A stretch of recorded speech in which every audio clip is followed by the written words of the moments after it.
Okay, another situation. A simply supported girder of a bridge spans 25 meters. The standard track H load consists of two moving loads, which is 71.2 kilonewtons and 17.8 kilonewtons. It is 4.3 meters apart. So this is a moving load problem. Calculate the maximum support reaction, then maximum moment in the girder. Maximum moment in the girder. Then calculate the maximum shear at the mid-span. Maximum support reaction. So of course, this is a simply supported beam. Naka-indicate ba? Meron siyang simply supported girder or beam of a bridge. 25 meters yung ating length. So yung ating reactions here, since moving loads yung kinoconsider natin, and the moving loads are vertically downward, then the reactions here are upward. You have here, let's say, reaction at A and reaction at B. So we don't need to consider the horizontal reaction at the pin support because moving loads natin are verticals. Okay? So una-una, kailangan natin i-orient yung ating bigger load sa ating reaction, sa ating support. So this is our moving load. Kailangan muna natin ma-determine saan natin siya i-orient. Para magkaroon tayo ng maximum reaction, dapat ilagay natin yung bigger load sa one of the reactions. It's either dito sa A or dito sa B. Okay? So ilagay ko na lang siya sa A. Yung ating bigger load is 71.2. The smaller load is 17.8 kilonewtons. And it is 4.3 meters apart. H load. Standard track H load. By the way, nangyari sa isang board exam, hindi ito binigay. Or nakalimutan siguro siyang ibigay. Okay? Pero so far, sa lahat ng mga moving load problem niya, sa two moving loads, the distance is always 4.3 meters. So, siguro better to familiarize that distance. Baka mangyari ulit na hindi niya yan mabigay. Okay? So, maximum support reaction, kunin lang natin si RA, mag-moment tayo sa B. Madali lang. Moment sa B equals 0. Let's say positive clockwise. We have RA times 25, that is clockwise about B. RA times 25. Then minus 71.2 times 25, that will cause counterclockwise. Then minus 17.8, it will cause counterclockwise about B. 17.8, but the moment R from here to here is 25 minus 4.3. It's moment R, then equal to 0. Kuha natin yung support reaction, maximum support reaction. Pwede rin siya sa B, ha? Pwede natin yan i-orient dito sa B. Okay. Part 2. Calculate the maximum moment in the girder. So this is a moving load problem. We need to move that one that will give us the maximum moment on the girder. So by principle dito, this is a simply supported beam or girder. We will orient this one somewhere here in the middle. Ganito yan. Ito yung principle. Alright. We have here the mid-span. We will orient this one such that by the way, the maximum moment will occur under the bigger load. Ganun yan parate. Basta simply supported. Under the bigger load. And it is the 71.2. Unang-unang gagawin dito is to calculate the resultant of these loads. Tawagin ko siyang P. So the P is just 71.2 plus 17.8. Then, ilolocate natin yan. It's either one of this load from one of these given loads. Tawagin ko siyang X. Let's say dito from 71.2.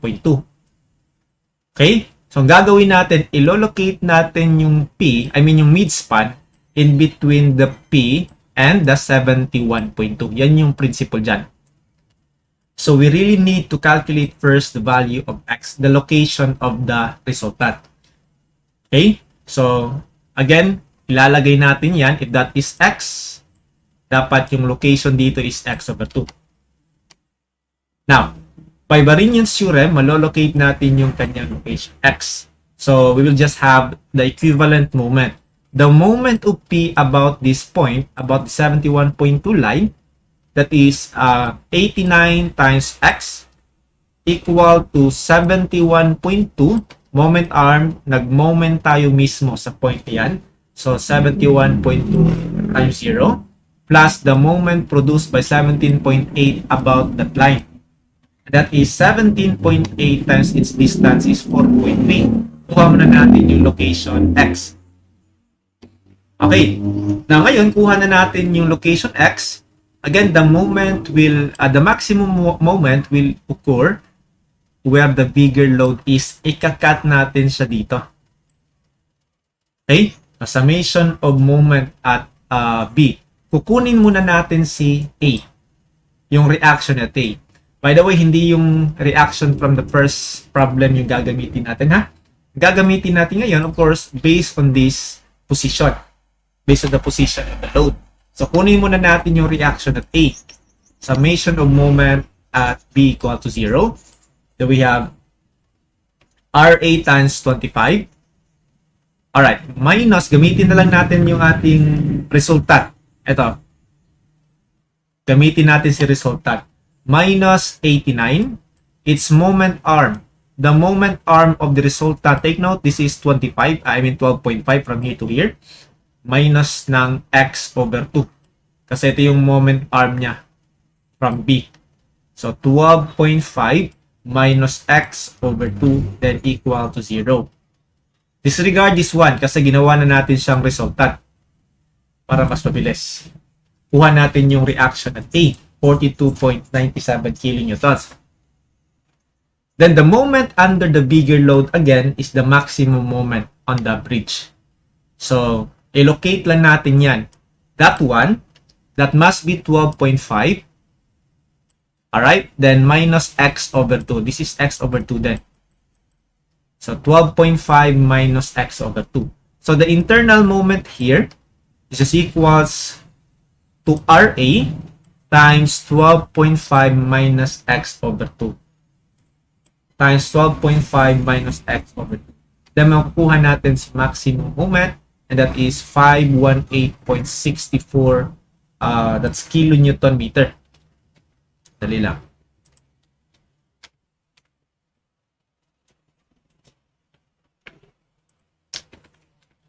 Kilonewton meter yung unit dito.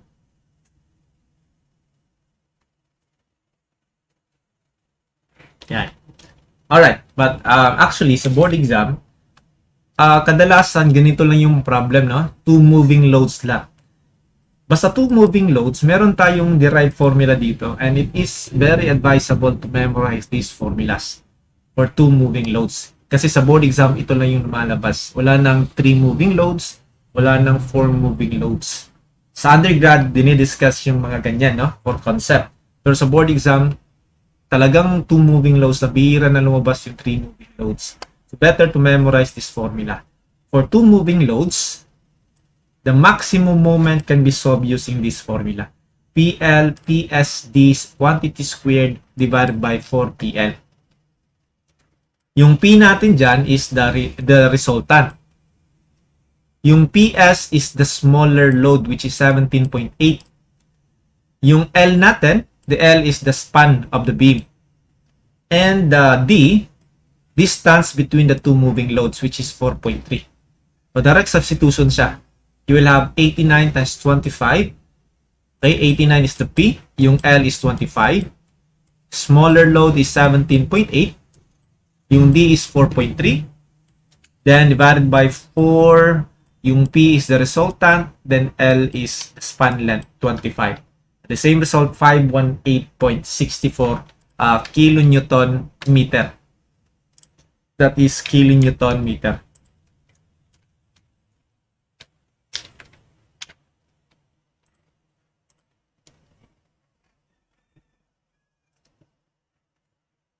Yeah. Okay, but take note, ha? Take note of this inequality. If L over 2 is less than D, if L over 2 is less than D, ano ba yung ibig sabihin dyan? You need to check the maximum moment as PBL over 4. PB is the bigger load, L over 4. Bakit ganyan, sir? Kasi there's a possibility na, for example, maliit yung ating length, span length ng beam. Okay, example, 8 meters lang siya. 8 meters yung ating beam. Diba? If 4.3 yan, then yung kalahati ng beam ng 8 is just 4. There's a possibility na andito yung ating bigger load, PB. Then, of course, magpas na dito yung smaller load. Wala na siya sa beam. So, we can calculate. It can be the maximum moment on this beam is caused by this bigger load at the midspan, which is PL/4. Check mo lang na wala namang mawawala. Kahit ganito yung problem, para kung sigurista ka talaga, i-check mo yung value na yan. PBL/4. So, you have here, for this problem, hindi naman siya mangyayari kasi napakahaba ng beam, which is 25 meters. Now, pag maliit masyado yung ating span length, then check this value, PBL/4. Again, yung PB is the bigger load. Pwede siyang mag-burn. Na kung mas malaki yung makukuha mo dyan, pwede siyang mag-burn sa problem. Well, kung mas maliit pa rin, then stick to this answer. Okay? So, ito yung condition na kailangan lang natin i-check. Now, part 3. Calculate the maximum shear at the midspan. So, notice the problem from part 2 and part 3. I-check lang natin. Dito, calculate the maximum moment in the girder. Wala siyang binigay na specific point. For example, at the midspan, sinabi niya calculate the maximum moment on the girder. So, yung ginagamit natin dito is using this, tawag dito, moving load solution, no? Hindi siya influence line. Yung kaibahan dito sa part 3, basta meron siyang specific point. Calculate the maximum shear at the midspan. Meron siyang specific point na pinapahanap. Na kunwari dito, at point C. Kunwari dito yung pinapahanap at point B.